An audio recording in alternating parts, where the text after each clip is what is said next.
of Entrepreneurs SUV. I'm host Janice McLean. Today we're talking about a subject that is always on everybody's mind: money. Where to find it, how to get it, how to keep it, and who are the people you need to know who can help you do that. I think you'll find this show very interesting and you'll learn quite a bit. Stay tuned.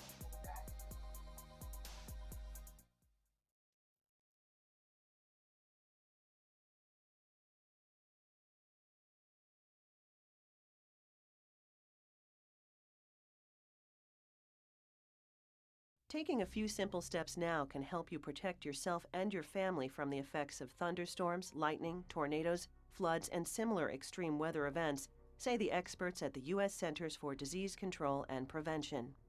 They advise you to have on hand a battery-operated flashlight, a battery-operated weather radio, and extra batteries for both. They also suggest you keep a list of important personal information, including telephone numbers of neighbors, family, and friends, insurance and property information, telephone numbers of utility companies, and medical information, including prescriptions. You should have a first aid kit including any prescription medication, hydrogen peroxide, antibiotic ointment, and bandages. You may also need a 3 to 5 day supply of bottled water and non-perishable food and blankets or sleeping bags. Make sure your family knows where to seek appropriate shelter, where to meet if you get separated, where the emergency supplies are, and how to turn off the water, gas, and electricity. You can learn more at cdc.gov. For your health's sake, it may pay to get in the swim and get swimming. Just 2.5 hours a week of aerobic physical activity such as swimming, say the experts at the U.S. Centers for Disease Control and Prevention, can decrease your risk of chronic illness. It can even improve the health of people who already have diabetes or heart disease. Most people can exercise longer in water than on land without increased effort or joint or muscle pain. For people with arthritis, swimming and other water-based exercise can improve their use of affected joints without worsening their symptoms. Water-based exercises may also improve mood and mental health. Studies suggest swimming can decrease anxiety and depression for some people. When in the water, just remember to protect yourself and others from illness and injury by practicing healthy and safe swimming behaviors.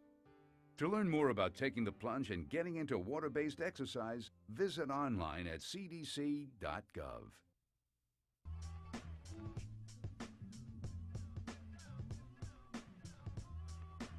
Hi, and we are back with more of our segment on financing your business. And our guests today are Joseph Schumar, who is with Hamilton Bank, Doug Seisel, who is with Focused Financial, and Kim Johnson, who is an independent consultant with Pool Trader.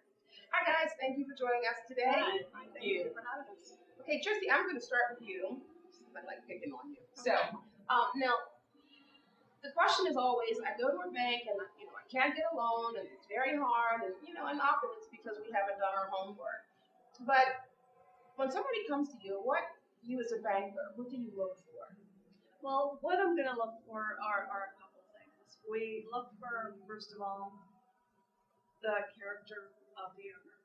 Okay, we look for cash flow. We're going to look for what they're using the money for, how long they've been in business. So it's a lot of different things that we're going to look for, and really what their plan is. So that's a huge part of what we look for. So just walk me through, what is the process from I come into your door and say, hi, I'm here and I have this great idea and it's wonderful and nobody will give me money. What would you say to me? Well, what I'm going to do is I'm going to sit down and I'm going to put on my consultant hat first. Because really, the biggest part of what I look at with business owners is how can I help them achieve their end goal. And so I'm going to sit down, I'm going to learn about the business, I'm going to learn about their needs, and learn about them. Kind of see what their plans are. Then I'm going to run through the numbers. So I'm going to gather the financial package and really see what is the best fit for them. And sometimes, and I've had this discussion with others before, sometimes it may not necessarily be a bank loan right at this point, but my job is to find out how I can get them financed and how I can ultimately get them bankable. And I think that's where a lot of times bankers kind of leave it. So we can't do a lot of thank you very much, goodbye. Yeah, that happens quite a bit. And that's really not, that doesn't leave a good taste in anybody's mouth. And it's really not what we're supposed to be doing. We're Right. supposed to be an advocate for that customer. If we can't do something, let's find them a home and kind of touch base with them and stay in contact with them so we can bring them back into the fold when they're bankrupt. So, your bank, Hamilton Bank, actually cares about your customers and people that walk in your door. And I don't mean that, in a mean way toward anybody else, but you're right. Often there's this hole that, when people don't get the help that they need, and a lot of times it's very discouraging because it really takes a lot of gut to want to step out on your own and even start a business, as you all know, and I'm assuming that you all do. And so part of it too, I'm finding, is that nobody follows those people once they leave. Right. But then also, for the consumer, it's understanding the lingo. Because you guys talk to us in bank speech, and we're sitting there going, yeah, okay, but in the back of our mind, I know for me, that may not mean anything, but I'm going, what does she mean? What's a term note? What's a equity line? Some of it I know, but some of it I think I know. Could you just give me just a brief synopsis on some bank lingo that maybe we should know? Sure. We're coming to a banker. Absolutely. One of the big things is, and I just had this conversation with somebody the other day, and he didn't know what to ask for. He called, he just got his law degree, and he was looking to open up a practice. Well, he came to us, he has collateral, but he has no cash flow.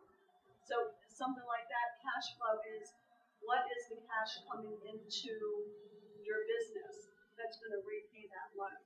So when a bank asks, what's your cash flow? All it really is what is your income and what's your liabilities? What is the bottom line with that? So that would be one piece. Credit, of course, everybody knows, and there's different types of credit. Yeah, because we really don't. Some of us are really not clear on that. Right, and what might be good for someone for, say, buying a building is definitely a term note or buying equipment. So they take that loan out up front and then pay it back over the life of that asset. So that would be a term loan. If someone's looking for working capital, say they are growing their business or they're looking to finance payroll until they get their accounts receivable, which is their invoices coming in, their clients are paying them, then we're going to put them with a line of credit because it's a short-term need.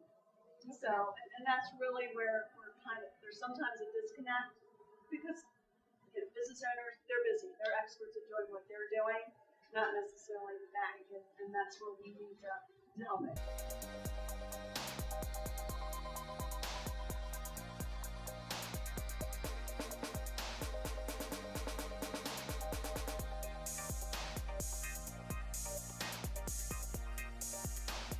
Motorists can't do much about the price of gas, but they can control how much gas they use by following some simple vehicle maintenance steps.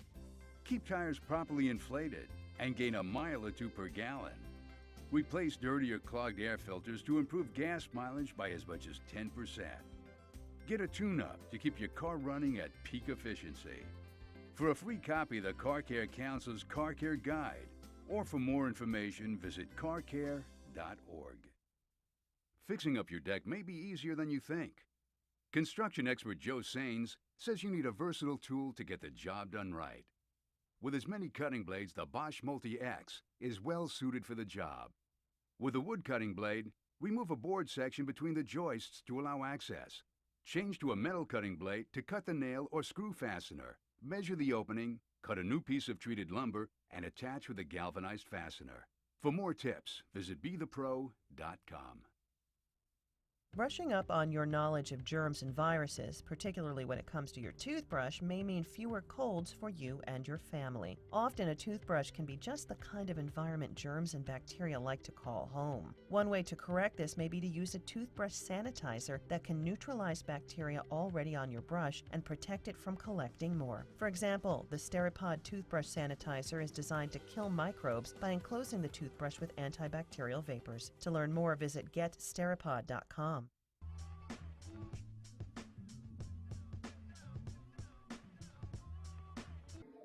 Okay, so Now tell us, what do you do when people come to you? How do you help them? Well, that's a good question, because startup businesses have a terrible time getting a loan from a bank because they have no prior history in terms of their business. So they do have alternatives, and unfortunately, they're not always the best, but you have to live with what things are. So one thing that entrepreneurs, startup business people often do is use credit cards to finance the startup of the business. And unfortunately, that's a tough way to go, but if you get to the next level where you can get bank financing, you can usually help pay some of that off. Another thing that businesses can do when they're starting out, if they have equity in their home, they can start a home equity line of credit to finance the startup of their business.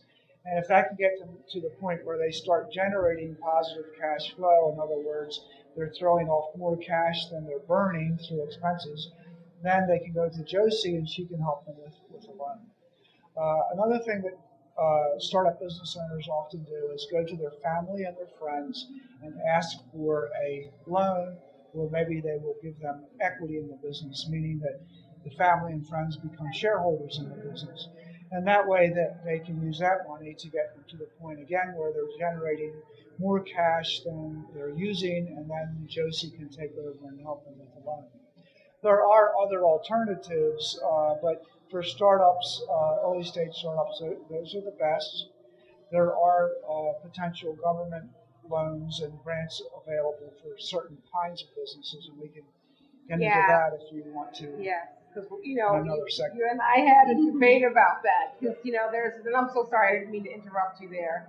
Because I may not remember 3 minutes from now, so let me just tell you now. Sure. And the SBA is like, I love y'all, I do, but it's this huge myth about they give you these loans and they guarantee you get these loans. And I'm not so sure that that's always true. Well, and the SBA is a good tool. It's a weapon in the arsenal for the right situation, the right client, and absolutely SBA is great. But the things that business owners don't know is they still have to come to a bank, and they have to get approved by the bank first. The bank approves them, and then we send it on to the SBA, and then it gets approved at the SBA level. So there's actually two sets of approvals, which most business owners don't know. And then I'll go back to the equity line. And Kim, if you don't mind, I just want you to jump in here for a second. Now we're going to talk to you a little bit towards the end of the segment more, because yours is about, a different way of being an entrepreneur. Right. But just curious about when you started with Cool Trader, what tools or tips that you use to get started? If you want to share that. Well, the tools I use as a new business owner and entrepreneur, I basically had a little savings that I could work with that enabled me to start my business. So I did rely on savings, and I relied on help from family members to kind of help me get going, just as was mentioned earlier. So that's one of the resources I use that actually helped me start my business. Yes. Yeah, and that's really good that you have family members that really support what you do, because often that's what a lot of entrepreneurs and business owners run into. Right. People don't understand our need to want to do something other than work a 9 to 5. So they think that we're out in la land, but sometimes we are. But anyway. But I was able to share my vision with my family, and they saw my passion and my vision, and they were really able to buy into it. So that's great. Okay, so what other kind of grants or funding might be available if the SBA does not work? And if we don't, because the other thing about getting a line of equity on your home, you have to have one. And right now, a lot of people are kind of in a situation where that might not always be an opportunity to do. And I love you. You know I do. Right. The bankers don't want to give anybody anything right now. And this will change. It's cyclical. Yeah. So, how do you get equity out of something, even if you have great credit and you've got great work history? Right. And that, again, that comes to, and I think Doug and I can definitely agree on this. There are definitely avenues out there, whether it's through the cities that we live in, Baltimore City, Baltimore County, Anne Arundel County, Hartford County. There are programs that business owners can go. Just for instance, if a business owner, and this isn't necessarily for startups, a business who has a need for equipment, maybe improvements to their building. Baltimore County, for instance, has some great programs where business owners can go and borrow money interest free. Now, could you help somebody identify that? Because that's also another. And this show is not about bashing anybody. No. It's really about, like, nobody, a number of people may not even be aware of that. So if Right. somebody came to you, can you say, well, look, this may not work for you over here, and I know that you probably would. Can you refer those to, refer them to other programs? And I do that every single day. I I'm have gonna call you. alternative lenders, right, that I refer to. I'll pick up the phone, call the county, call the city. This is what I have. Is it a good fit? And then refer the customers out. While it might not be a loan for me, I know that I'm doing the best job for the customer and getting them the funds that they need to continue to grow, because ultimately that's my job, and that comes back. It may not come back right now, but at some point it's going to come back, because you know what? That bank did the right thing, and that's what it's all about. But Doug, when people come to you, what's the first step you take with somebody that left the bank and now they're at your door? They've left the bank. So that means that the bank has said, we want you not to be with us anymore because your business conditions have deteriorated. So what we have to do is analyze the situation and look at their income statement and their balance sheet and determine what kind of financing would suit them at that time and for the condition that the business is in. Frequently, we can find another source of lending, which might be an asset-based loan or a factoring company. Now, these are more expensive. Asset-based loans are based on the assets of the company and the cash flow of the What if company. you don't have any assets? If you don't have any assets, it gets tougher. But if you have invoices, if you are invoicing and you have people that are paying you for those invoices on a regular basis, you can actually finance those invoices. So you can get payment on those invoices, and that helps your cash flow because it speeds up the collection time. So if you have an invoice that's due in 30 days, you can get the money immediately. It's a little bit more expensive because you have to pay about 5% off the top of that invoice to get that money. Now, what's the other one? Asset-based, and what was the other one you mentioned? That was factoring, and that's what I just described. Okay. Yeah, And that's based on the invoices. that's correct. Okay. Yes. So you don't have any invoices. Then what? Well, if you don't have any invoices, You're gonna get me, aren't you? then You see that look? He's No, like, all right. that's a tough one. Yeah. But you're back to the point where your business is in really startup mode and you've planned it out, but you're not generating any cash yet. So then you have to go back to the idea of family and friends, tapping the home equity line. Now, if the business is scalable, in other words, if it's something that investors would buy into because they can see a huge return later on, then you can possibly go to an angel investor.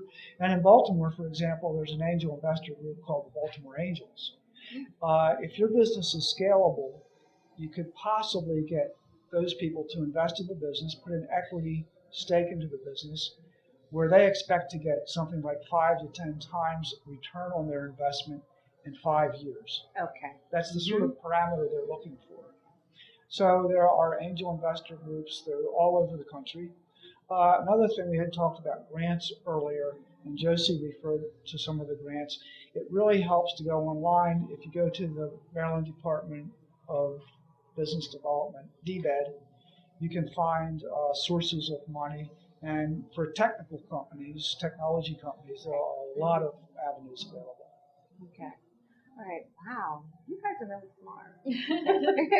We've been doing it a long time. Yeah. Okay. We're not All right. smart, we're just old. That's all right. We're Speak getting for there. myself. Oh my God, all right. Yeah, we're women. We're not going to buy into that with you. Okay.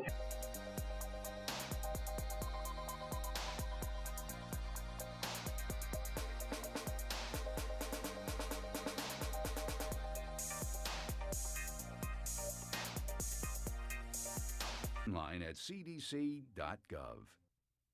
Experts at the Centers for Disease Control have some eye-opening news. Insufficient sleep is linked to an increased risk for several diseases. sleep duration and quality have emerged as predictors of an important marker of blood sugar control, a factor in type 2 diabetes. In addition, persons with sleep apnea, severe snoring, have been found to be at increased risk for hypertension, stroke, coronary heart disease, and irregular heartbeats. Laboratory research has also found that short sleep duration may be linked to obesity. This association has been found in all age groups, but particularly in children. It is believed that sleep in childhood and adolescence is particularly important for brain development, and that insufficient sleep in youngsters may adversely affect the region of the brain which regulates appetite. There may also be a relationship between sleep and depression. Recent research has indicated that depressive symptoms may decrease once sleep apnea has been effectively treated and sufficient sleep restored. You can learn more online at cdc.gov. Nearly 43 million Americans, about 1 in every 5 adults, have arthritis or chronic joint symptoms. Arthritis is responsible for nearly 1 million hospitalizations and 36 million outpatient visits every year. As the population ages, these numbers will probably increase dramatically. Fortunately, you can help yourself and your loved ones stay out of such statistics. Early diagnosis and appropriate management of arthritis, including self-management activities such as self-help courses, weight control, and physical activity, can help people with arthritis function better, stay productive, and have lower healthcare costs. Report the experts at the U.S. Centers for Disease Control. In addition, achieving a healthy weight lowers your risk for developing osteoarthritis in the knees. It can also slow progression of arthritis in people who already have the disease and delay costly knee replacement surgery. Moderate physical activity relieves arthritis pain and stiffness and improves a person's mood and outlook. You can learn more online at www.cdc.gov. More than half of all U.S. households include a pet. There are more than 51 million dogs, 56 million cats, 45 million birds, 75 million small mammals and reptiles, and uncounted millions of aquarium fish. They can all help people to better health. Having a pet can decrease blood pressure, cholesterol levels, and triglycerides. They can help keep you from feeling lonely and increase your opportunities for exercise, socialization, and outdoor activities. Unfortunately, pets can also carry disease. By following simple health tips, however, you can be safe from pet-related diseases. First, be sure your pet has all necessary shots. Next, wash your hands thoroughly with soap and running water after touching a pet or its feces. Keep turtles and fish away from food and children under 5. If you are scratched or bitten, wash the area with soap and running water right away. You can learn more from the experts at the National Institutes of Health online at www.nih.gov.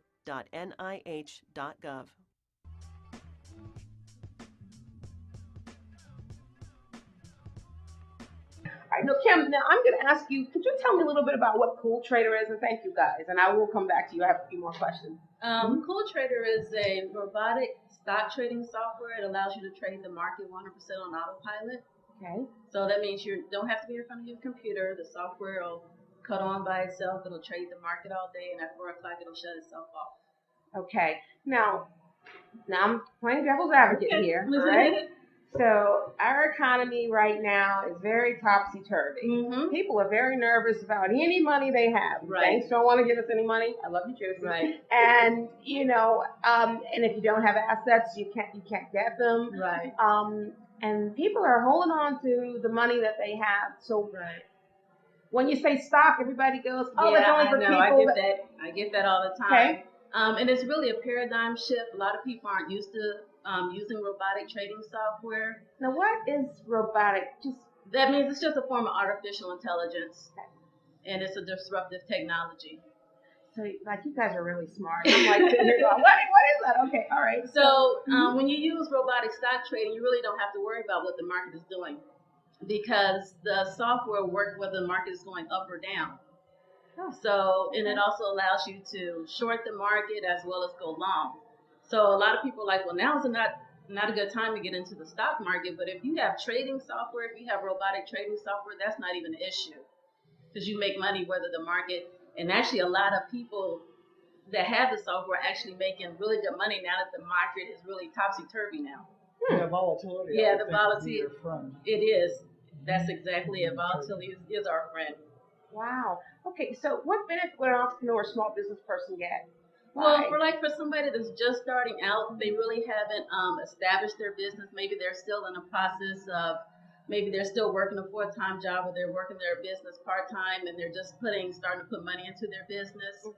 Having the robotic stock trading software is a way for them to generate income and cash flow for their business.